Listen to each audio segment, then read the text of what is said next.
Welcome back, everyone. Thank you for joining us as we continue our Justice for Aaron Brady campaign.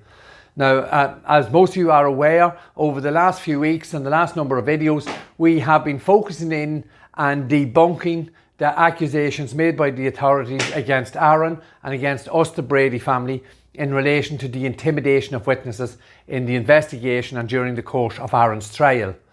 And as you can see here, you've seen this graphic before. We've reached a situation where we've shown 11 occasions where the authorities have clearly intimidated people during the course of the investigation and during the course of the trial. And you can see very clearly intimidation of witnesses by the Bradys is at nil.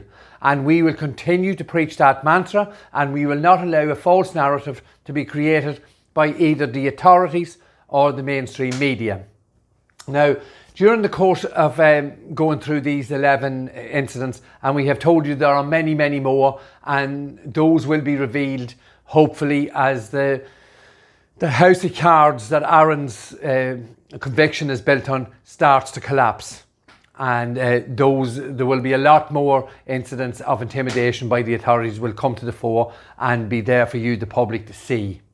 So what I'd like to do now in relation to the previous videos and these 11 incidents is I want to take a brief overall look at how this intimidation and how it has been portrayed both in the court and via the mainstream media to you, the public. So as I'm sure the public are quite aware, you can see here, it's a front page headline of where I was arrested in relation to intimidation. And I went to the Garda barracks in Carrickmacross. I wasted 9 hours of my life that I will never get back again. I suppose the only good thing is, as I've explained before, on that day, Peter Woods, detective, showed me very clearly that it could not have been us that released the video that went out on WhatsApp.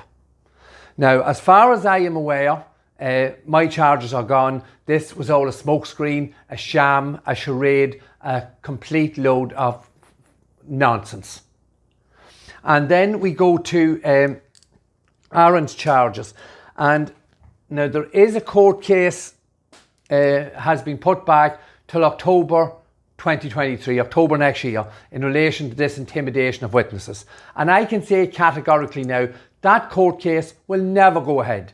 Now, this is Aaron and another young man that Aaron was in prison with in Mountjoy prison, and this case has been taken against them. And I would say categorically, and everyone will be able to go back in time and look at this, and we will say this case is never going ahead. It's another shambles, it's another charade, it's another smokescreen, it's another load of nonsense.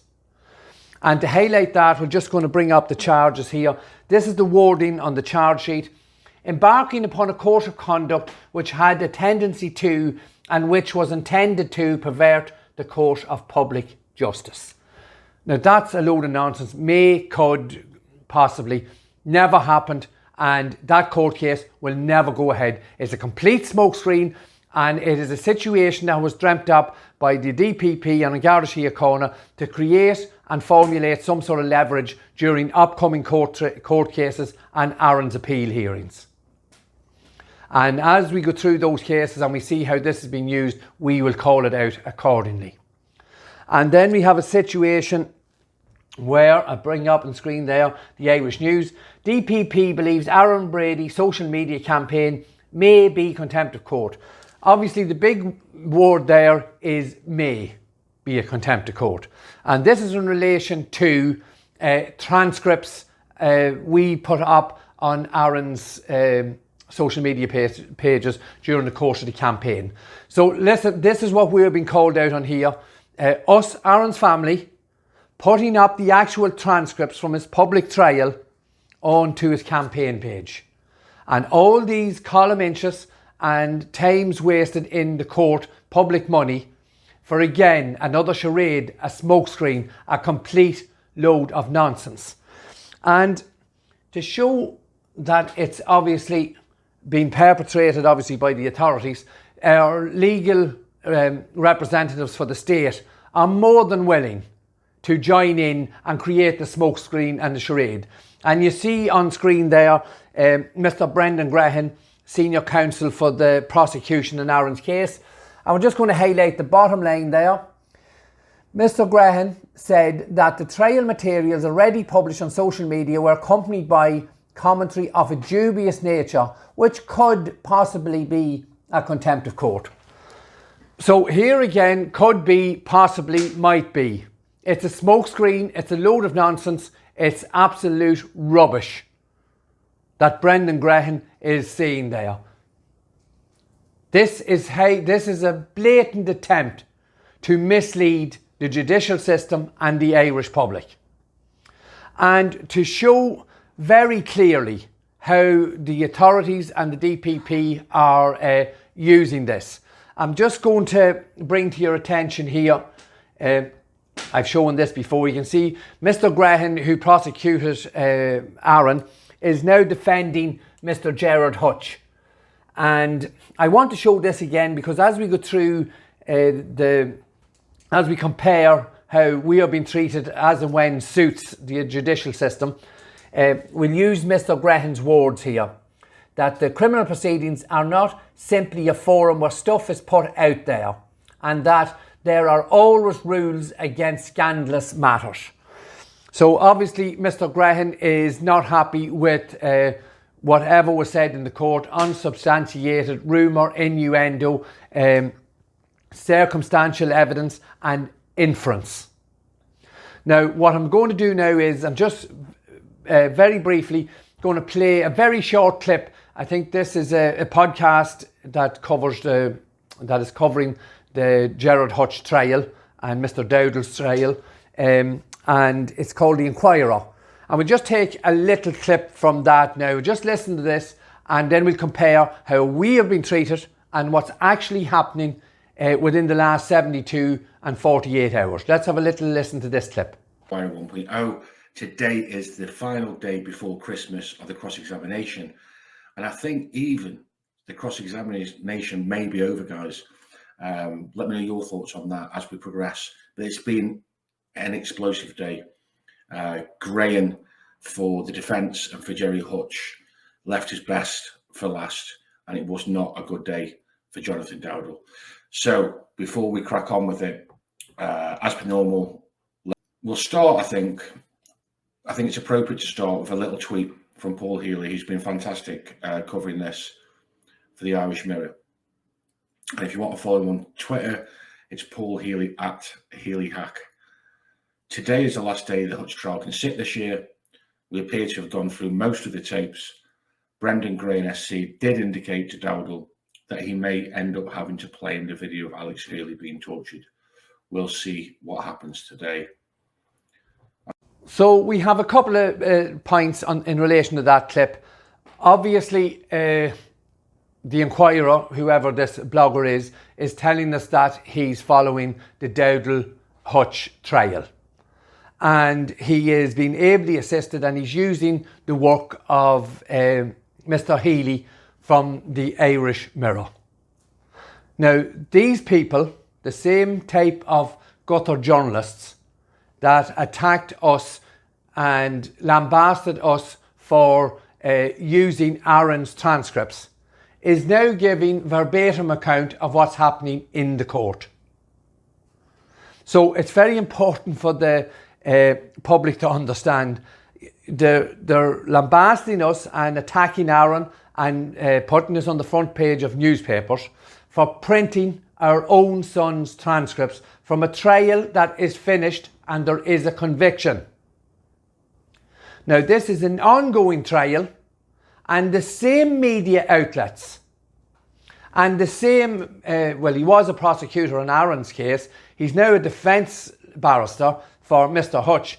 Mr. Graham seems more than happy to have every day's activities and what happens in the court published freely. So it's very, very important we understand how not alone are the Garda, we've shown how they've intimidated people and manipulated statements and put people under severe duress to make false statements. We have a situation here where I think Mr. Graham may very well be at the apex of barristers in this country. And we can see what he's willing to do here. Attack the Bradys for using some transcripts and making a judgment on what's happening in court. And he freely allows the Inquirer, I think it's called, and all the mainstream media to print everything about what's happening in court as we speak.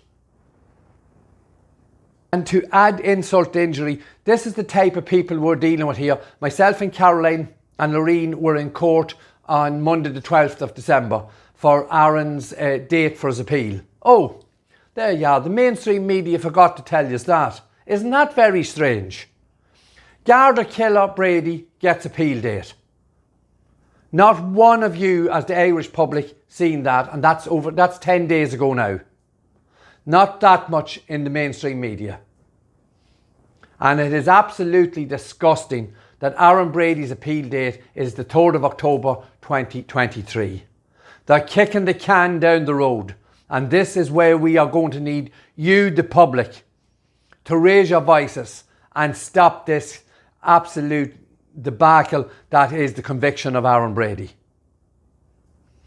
But as I say, we were in the court and it was surrounded. There was a lot of armed response units, armed Garda, very high presence of security forces. And we bring it up here. I'm just going to bring up a couple of shots onto the screen. Prison bosses face scrutiny, security nightmare if Jonathan Dowdall is jailed as he prepares to give evidence in Hutch trial. Like, this is a very dangerous situation the judicial system is in here. It would appear, if we go by what is said in the papers, and of course we seen what happened. We actually seen it in action in Dublin. And there we have another exclusive. Monk trial, inside strict ring of steel, security plan for Jonathan Dowdall's court appearance with armed cops patrolling the perimeter. Well, we did tell you that. That's what we seen when we were in Dublin. So there's much more heightened intensity. And the reason why I want to highlight that is because we are lambasted for putting out some transcripts years after the conviction. And this is happening now, and Paul Healy and all the journalists, all the mainstream investigative journalists are printing what's happening in the court. So they're allowed, they have rules, they can do whatever they like.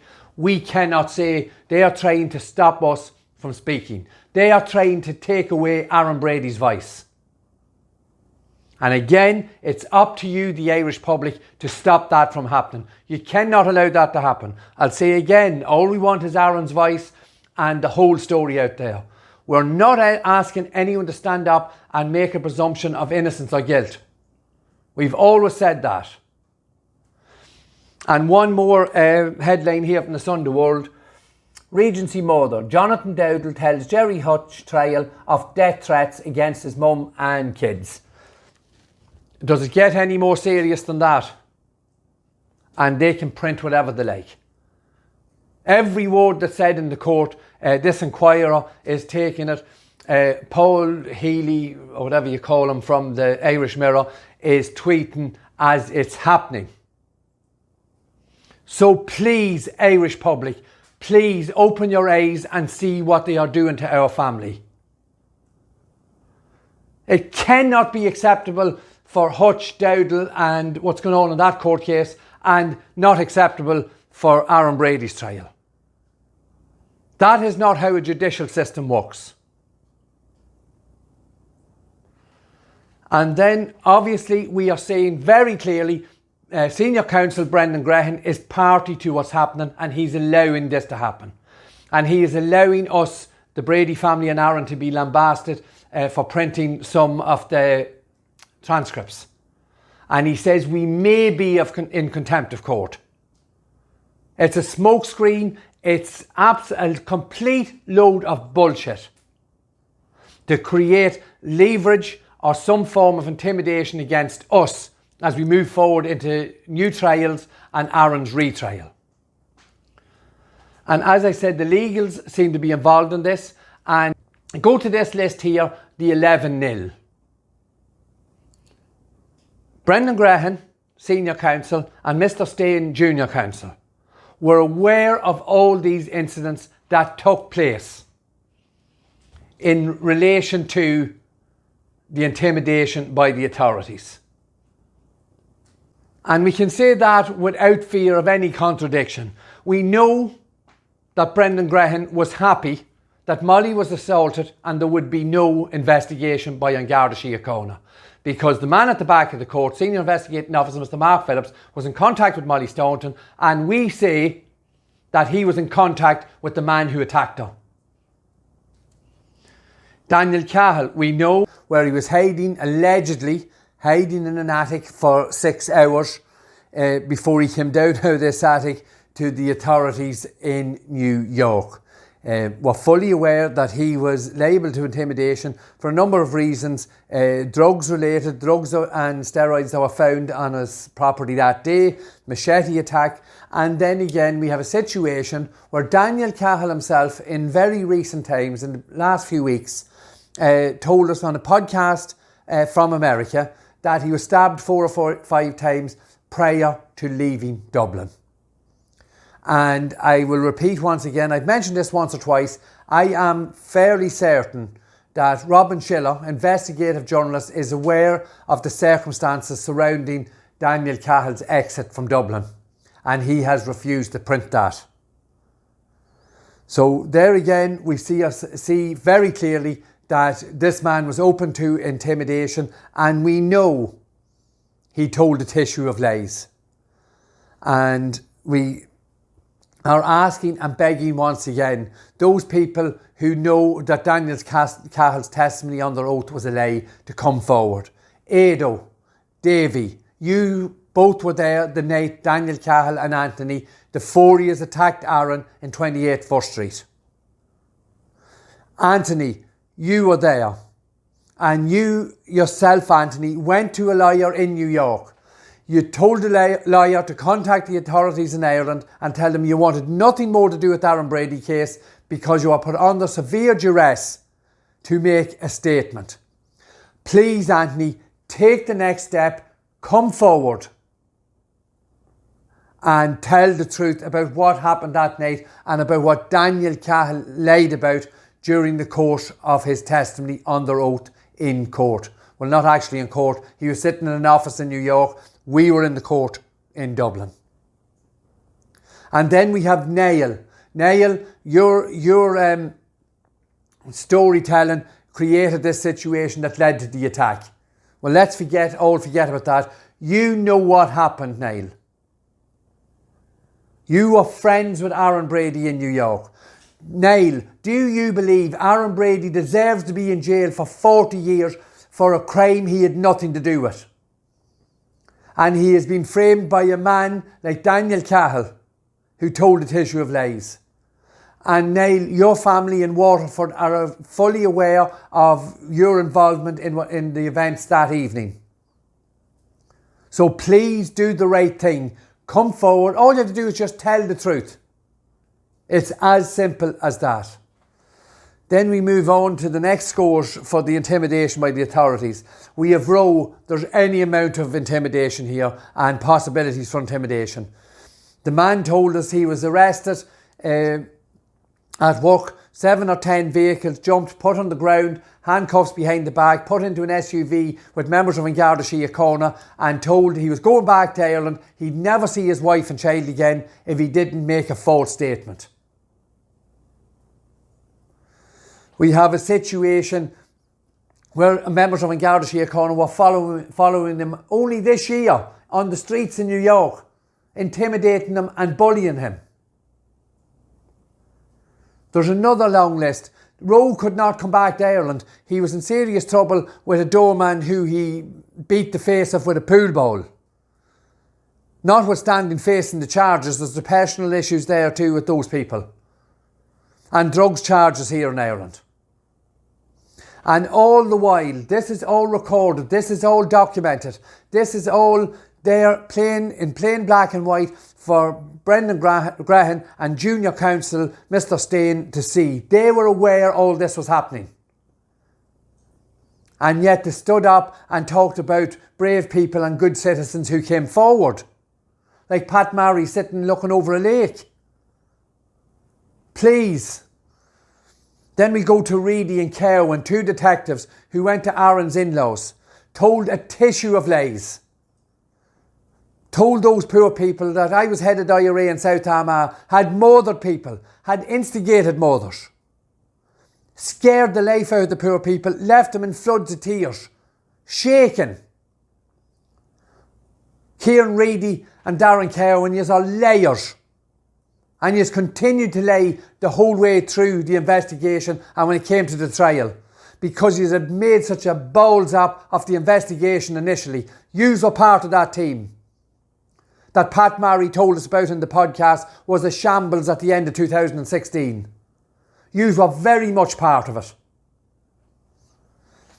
Then we've shown you the video of Matt, the American man, who was told he was going to jail for 25 years for harbouring an IRA member. Lies! There is no IRA member. Showed Matt pictures, all these newspaper articles. We've gone through it before. Garda killer to become a dad. US cops bust man who shot Adrian. Showed him them newspapers and got him to make false testimony. Excuse me. And I think it may have been Mr. Big Stones or someone else who made some comment about it only being Irish people who came forward to testify against Aaron. Too right, unless it's a very severe criminal record and drugs charges pending like Matt. All the others could have been deported. Should have been deported. Kerry Bretts, one of the most esteemed immigration lawyers in New York, said Daniel Cahill should have been on the next plane out of America. Same as Rowe, should have been out of America. Anthony, out of America. And then we come to the next score, Matt's wife. Matt tells us his wife was absolutely terrified because she thought the IRA was coming after her. See the way they intimidate innocent people to create a scenario and to create pressure that simply isn't there. It's false. It's a smokescreen. It doesn't exist. It's a charade. And Graham and Stain were party to it because they knew it happened. Then we go on to a situation where a pure young girl is snatched off the street in Boston. She's sitting in a cell for 2 hours with an obese, red-faced detective, Kieran Reedy from Ireland, putting pressure on her to tell lies about her boyfriend. She wouldn't cooperate and she was deported. And again, it's documented. The DPP and the prosecution barristers knew about this. And indeed, the esteemed Judge White knew about this. And then the final one I mentioned yesterday evening, a young man snatched out of Boston was told in black and white, there you go, tell us lies about these 2 young boys and you can stay and have your life in Boston. The man very nearly did it. But with a little bit of goodwill and decency, he bit his lip and was deported and left a life he had built, I think, I stand to be corrected, but I think for 17 years. And the Homeland Security officers left him to the airport, said they'd never seen anything like it. And it's not just a story we've pulled out of the air. This man went to GSOC. So the Garda Commissioner knows about it. GSOC knows about it. Garda Headquarters knows about it. And then to top it all these people know, every last one of them know that Homeland Security agent Matt Katsky, an attaché in the American Embassy in London, approached a suspect in Belfast Airport, offered immunity to him and exoneration from an ongoing criminal trial in America for his brother, just give us Brady, for a crime that was committed in the Republic of Ireland. And then Pat Marry has the balls to stand up in court and say he knew nothing about it. And Judge Michael White overseen every bit of this and accepted it. So every one of those intimidations on that list are genuine, are factual, and can be corroborated to the nth degree. Some of them are personal. A lot of it can be found on public record by the mainstream media. It is there for everyone and all to see. And then we have a situation where we are lambasted and stories are made up that maybe, could be, might lead to. It's absolute bullshit. And the only way we can stop this happening is through activity from you, the public. We really need you, the public, to contact either the mainstream media and or public representatives. Tell them you're unhappy with what took place during the course of Aaron Brady's investigation and the trial. We have never asked anyone to make a definitive judgment on innocence or guilt. But all we want is someone to look at the scandalous behaviour of the authorities, to convict a man for something he had nothing to do with. For God's sake, folks, there's not even a gang related to Aaron Brady. That doesn't exist. Even Mr. Big Stones, when he was making up a gang, could only count to 4. The idiot. Excuse me, Mr. Big Stones, I do apologise. So this is what we are fighting against, and we do need your help. And I will say once again, these two men, Brendan Graham, Senior Counsel, and Mr. Stain, Junior Counsel, were party to all this information and party to the intimidation. And the story they are creating about the Bradys is complete and utter nonsense. It is a smokescreen. It is a false narrative. It does not exist. It did not exist. It did not happen. And again, we've requested on numerous times from anyone from the mainstream media to question us about it. And that is why they will not put that up on the mainstream media. It's absolutely disgusting. They cannot put up justice for Aaron Brady. So once again, we thank everyone for watching. We thank you for commenting, sharing and liking. And please continue to subscribe. I know our target was 300 for Christmas. We have a couple of days left. I think we're up around, excuse me, I think we're up around 260. And we really love to hit that 300 for Boxing Day, if at all possible. We need it for our algorithms to make it stronger. We're continually being attacked. Issues with Twitter, issues with Facebook, issues with the website, issues with our emails. Someone's trying to stop us from talking, but that is not going to happen. We will have to continue to speak. So we'd like to take this opportunity, Bradys, to wish us all a very peaceful and happy Christmas. We will be back in between Christmas and the New Year, and we'll be heading in a slightly different direction in relation to the investigation and the trial. Have a lovely holiday, have a peaceful and calm break, and we'll see us all again in between Christmas and the New Year.